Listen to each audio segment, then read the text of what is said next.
cannot escape.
You're taking my silence as weakness, I dodge it as fear.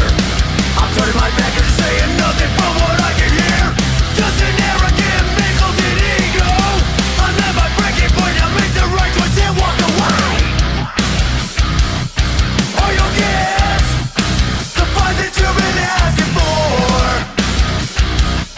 Yeah, your gifts, the fight that you've been asking for. Is this what you really wanted?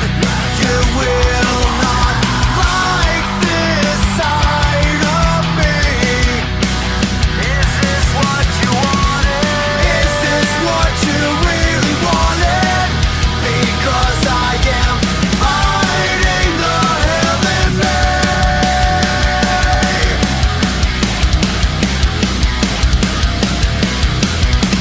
You have every right to be scared now. I'm past my breaking point and now it's too late to walk away. Come and kiss the fight that you've been asking for. Come and kiss the fight that you've been asking for. Is this what you really wanted? You will not like this side of me. Is this what you wanted? Is this what you really wanted? Because I am fighting the hell in me.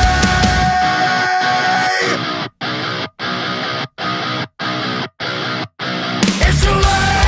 Your making is falling on the beard. You had the chance to walk away, and now it's too late. Your making is falling on the beard. You had the chance to walk away, and now it's too late. You wish you could take it all back now, but it's too late. There's no turning back now. You had your chance to walk away. You had your chance to walk away.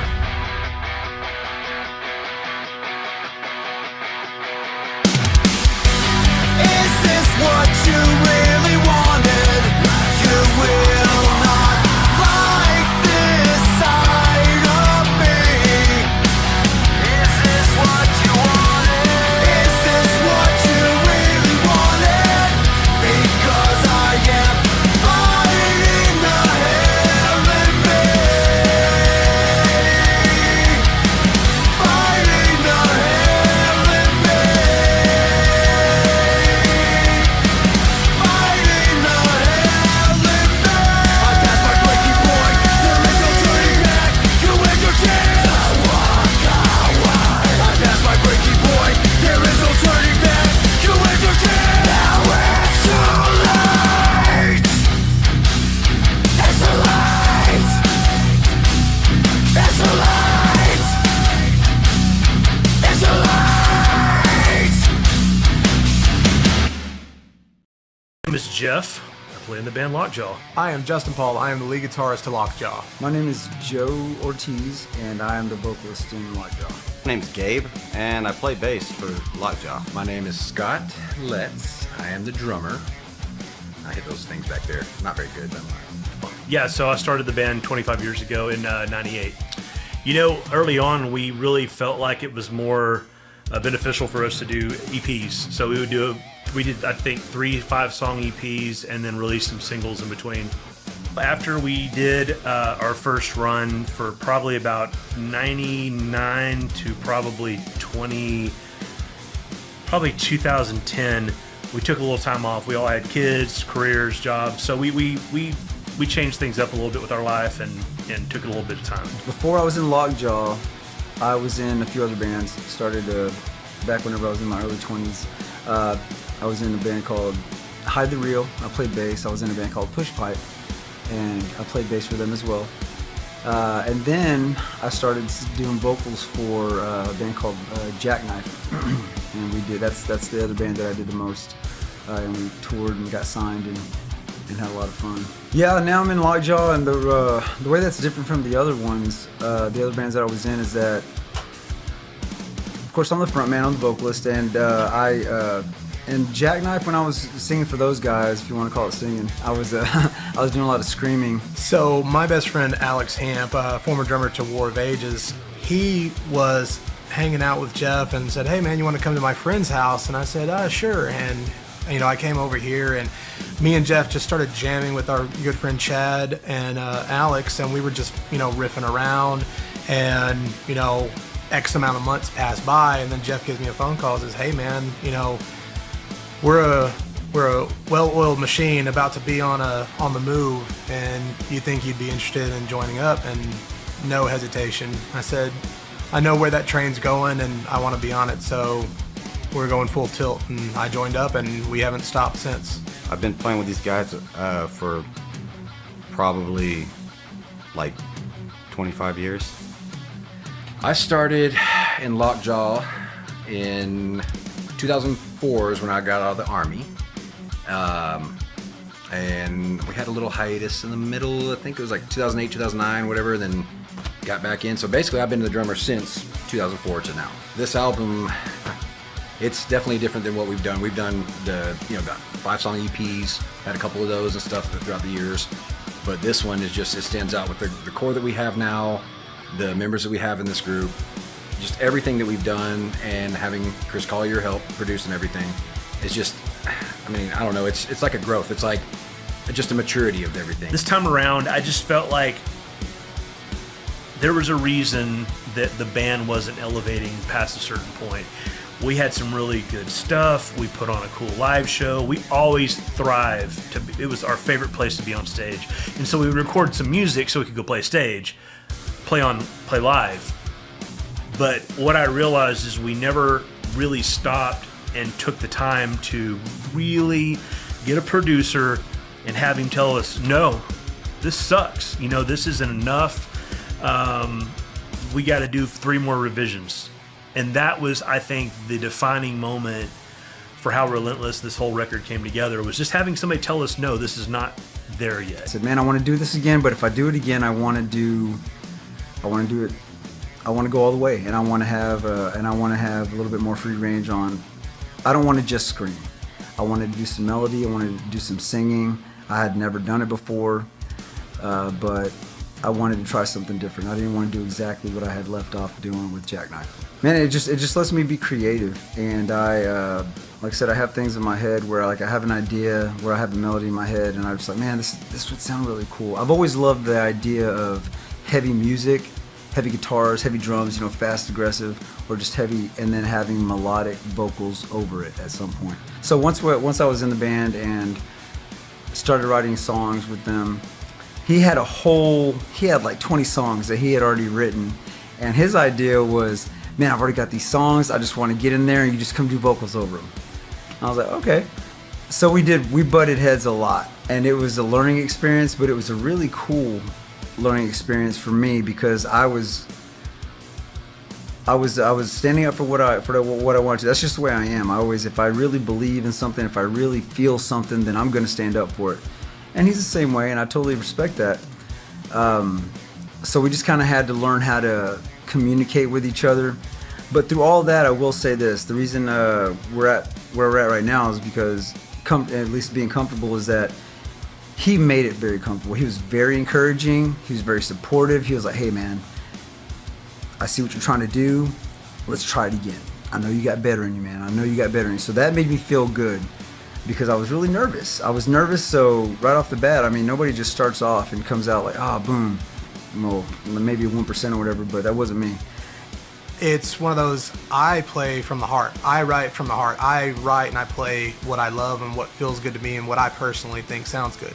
I write my emotion into my music. And so that saying that you just quoted, it means a lot, because that is, music is how I feel. Have on this album they've just been just awesome. It's like you play them and then you send them out, you get the product, the production off it or whatever, and you get the producer to come back with everything, and you start listening to it. It's like, that's us, that's me, I'm doing it, So it's like, it's so awesome. It's kind of surreal listening to this, what we have right now. So it's a good feeling. Yeah, working with Chris has been amazing.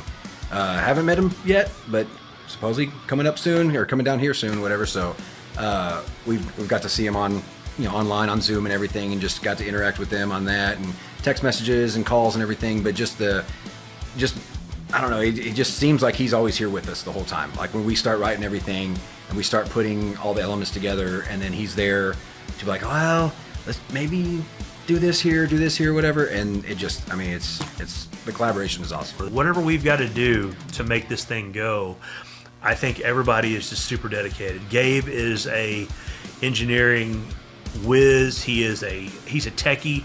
If my amp breaks, he can fix it. If Justin's wireless box break, Gabe can fix it. So he's our tech guy in the band. Justin's a riff king. He brings riffs every single rehearsal. He has a new idea or new riffs. And so Justin for me is probably the most fun I've had is playing with another guitar player ever in my career. And then Joe's vocals. Nobody knew Joe could do this. Joe was a screamer. He was a heavy vocalist in Jackknife, and man, they were a great band. Joe was awesome. So as far as the experience on doing this, man, I love these guys. These guys doing this album and working with them on this album and playing music with these guys. They're my best friends, man. And these guys have been with me for 20 plus years, man. And so it means the world to me to be able to make music and to touch other people. I know that sounds kind of cliche, but to be able to have the ability to work with these guys and create a product that other people appreciate and can respect and can have fun with and want to come see us perform. I mean, that to me is just like it gives me all the joy in the world, man.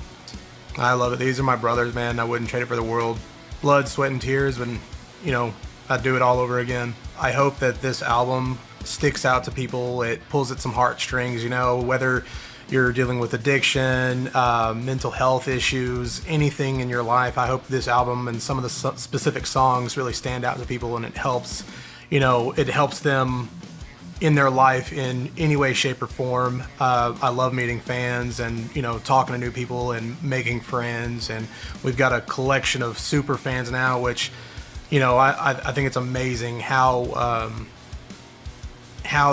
our music that we've created has altered their life. They love it so much, and it's helped them through, we'll have people come up, oh, this song has helped us through this, and it's just amazing to hear stories and find a common ground with these people, because we're writing from our hearts. We're, everything that we've gone through in our personal lives is what we're laying out on the table, and to see other people in the world going, hey, man, we go through the exact same thing. And you go, hey, we're not different, We're all the same. We're all on this same earth, and so it's really awesome, and we love our fans.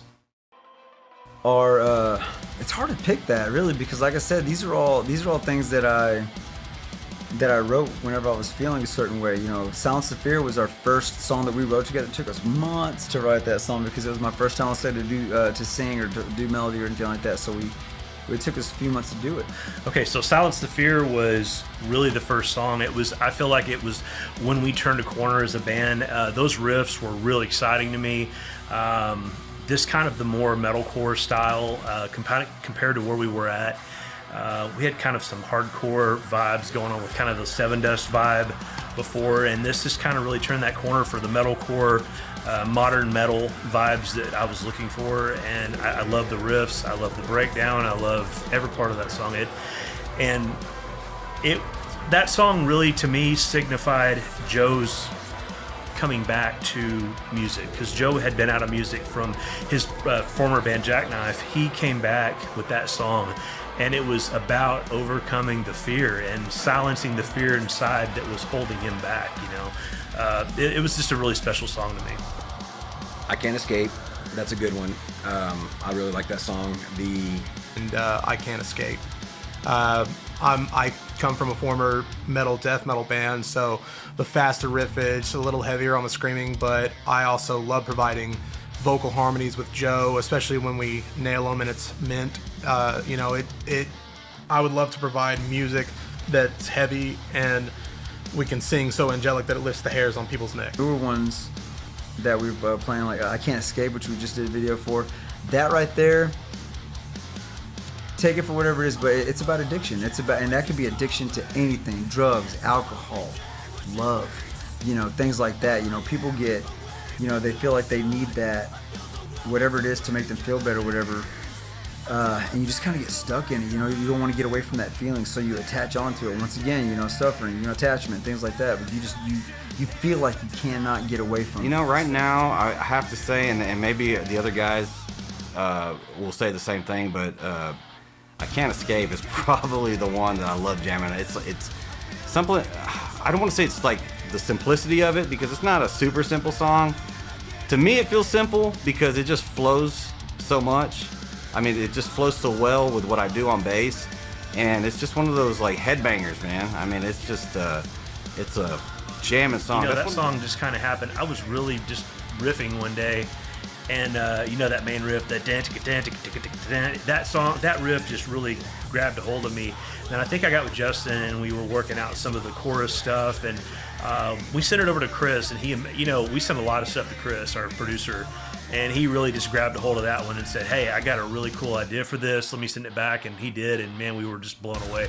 Those riffs, every single time I hear those riffs, they just knock my head off. I think I came up with the original riff, and then Justin came up with the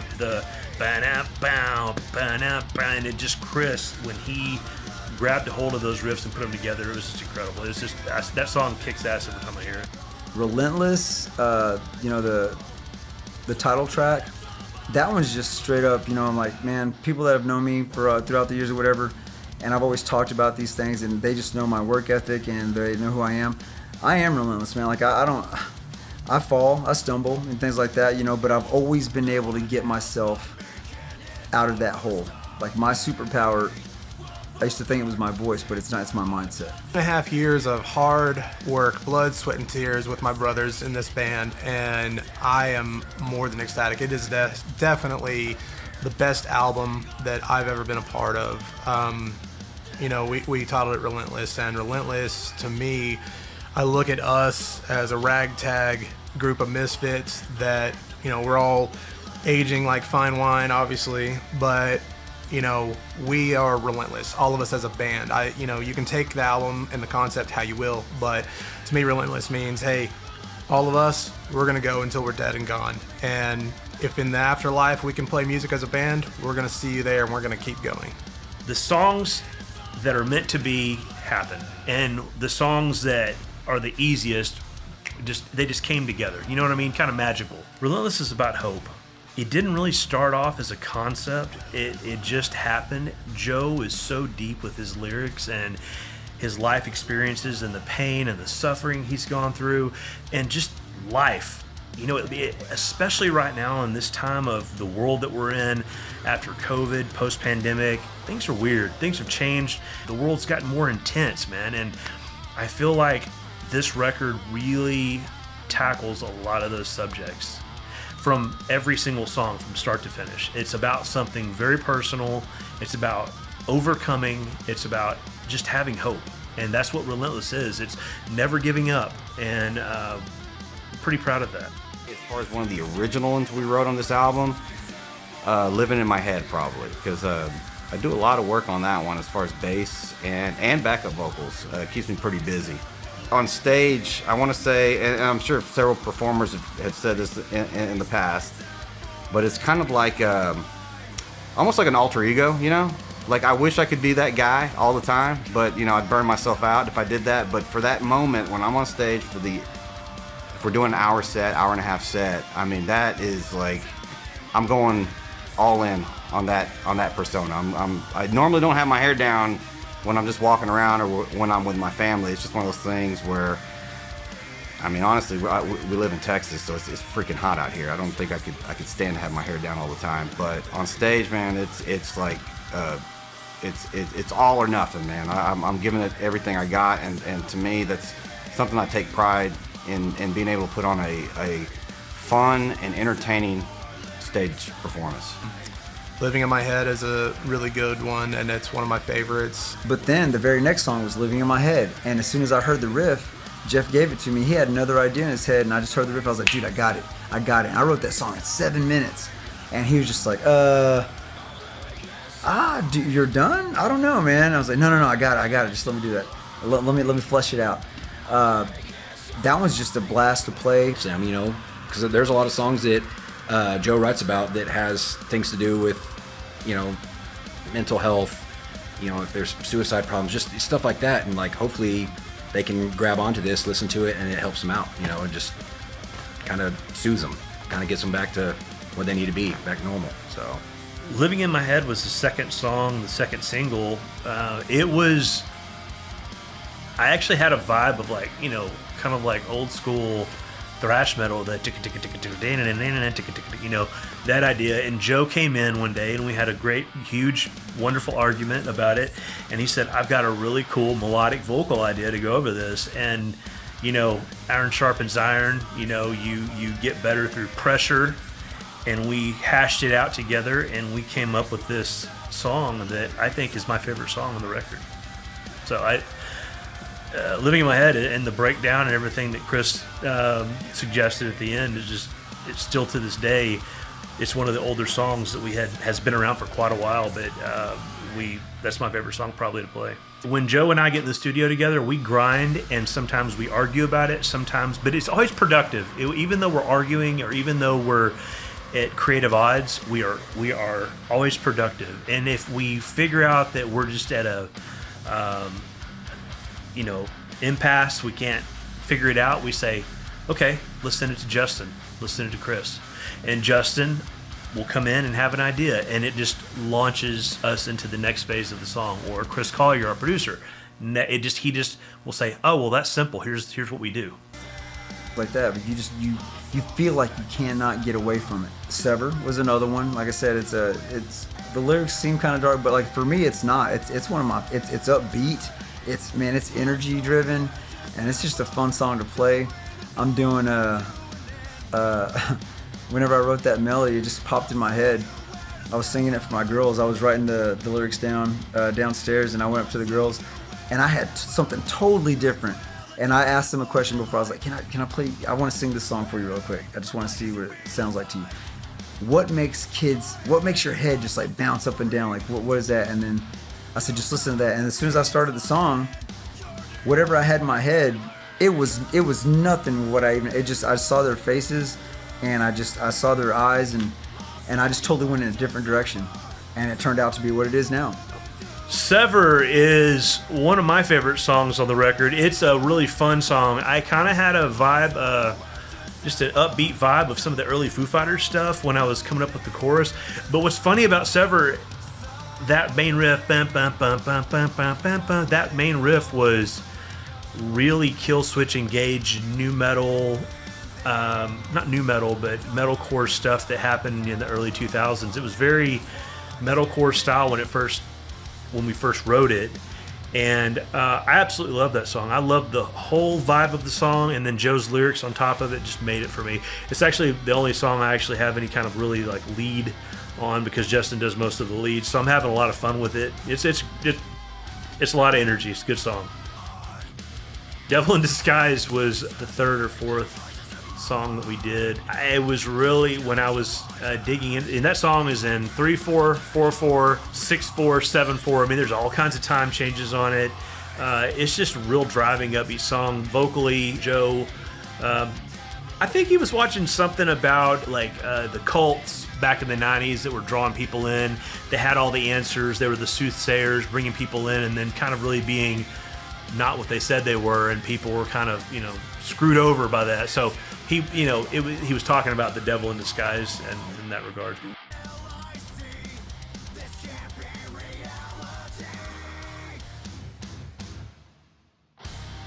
He Release Me, which no one's heard yet, is a really good song too. It's got more, I don't know, it's something with the vocal feel on that. It's just a very, I don't want to say beautiful because we're a metal band, but it's just got this really good feel to it.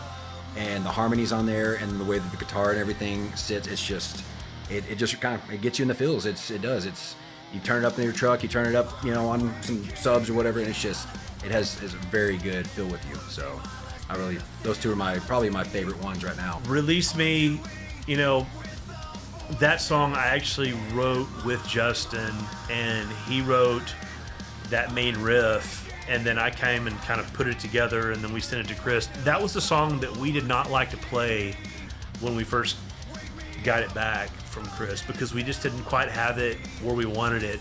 But we shelved it for a little bit, and then once Joe did those final lyrics, the final vocal tracks, we were all just back on.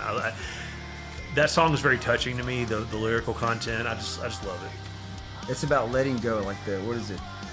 What's that saying? Like, you know, the root of suffering is attachment, right? So you got to let that go. You're the only person that can let that go. You can't keep dwelling on that. It's gonna take you down, man. You know, I mean, you can't. You got to get past that, and there's a beauty in that. There's a beauty and there's a release and just kind of letting that go. But it's only up to you. I can't make you do it. You know what I mean? You've got to want to do it. You've got to know that you're better than that. You've got to know that you're meant for more than that. So, yeah, it sounds dark. It sounds like I'm talking about something else, but that's totally not. I'm just talking about, man, you gotta let it go. You gotta, if you want to be happy, you're the only one that can do that for yourself.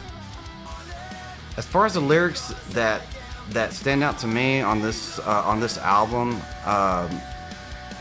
man, I would have to say like the Breaking Point lyrics. You know, it's kind of that whole. It's that whole feeling of I'm kind of an introvert myself, but sometimes you just have that feeling like you know, someone wants to test you and you want to really show them what you're made of, you know. So I mean, the lyrics in that one kind of I guess they get me riled up in a good way, you know, and motivate me to where I can take that aggression, you know, and know that you know, it's something that's relatable, but I don't want to sound like I'm a violent person or anything, but to me that one right there kind of hits home as far as knowing the frustration that I've had and knowing that there's a way to get that out, you know. Breaking Point's probably one of the best produced songs on the record. I think that it really touches kind of that new metal vibe that happened, kind of upbeat, kind of got a nasty groove, and it's just a lot of fun to play. Breaking Point, again, touching on a subject, don't push me too far. As far as the fans, I mean, I really appreciate their interest in our band. I really appreciate that they feel that this music moves them in a way. To know that I'm doing something that affects them in a positive way, that makes them that gives them any type of feeling. You know, some people just go through life and they're just emotionless, but if I can invoke any type of emotion, especially a positive one, I mean, that to me it gives me a purpose. You know, it gives me a feeling of gratification to know that I can I have that ability to do that. So I really appreciate fans that, you know, they hear our music and it draws them in. It's something that speaks to I had them. a lot of different ideas for that song too. Like it started out, I don't know, it's kind of more of a Lamb of God type feel. We had some faster drums and stuff to it, and it was always good, but it just didn't seem like it was, I guess, what we wanted the final product to be. So again, once we started sending all of our stuff back and forth to Chris, he came up with some of these other ideas on there, and everything clicked. So once we started writing that together, No Gods Among Men was a riff that I wrote as part of one of our songs 24 years ago, and I just loved that riff, and we never did anything with it, and we never recorded it, so I just wanted to do something with it. And I love the lyrical content. No Gods Among Men. None of us on this earth get out alive. We're all gonna die one day, and so let's come together. Let's stop being separate nations. We're all one people. We're all on this spaceship that's Earth, flying around the sun. So let's come together and treat each other right. That's basically what the song is about.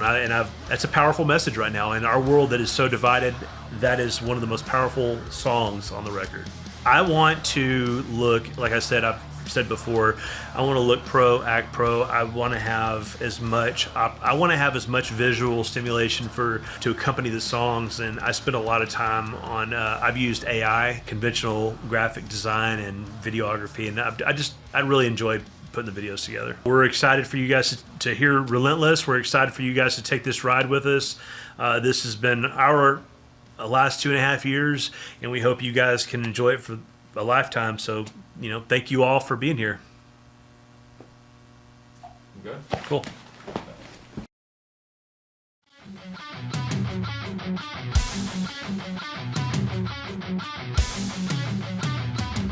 Thank you.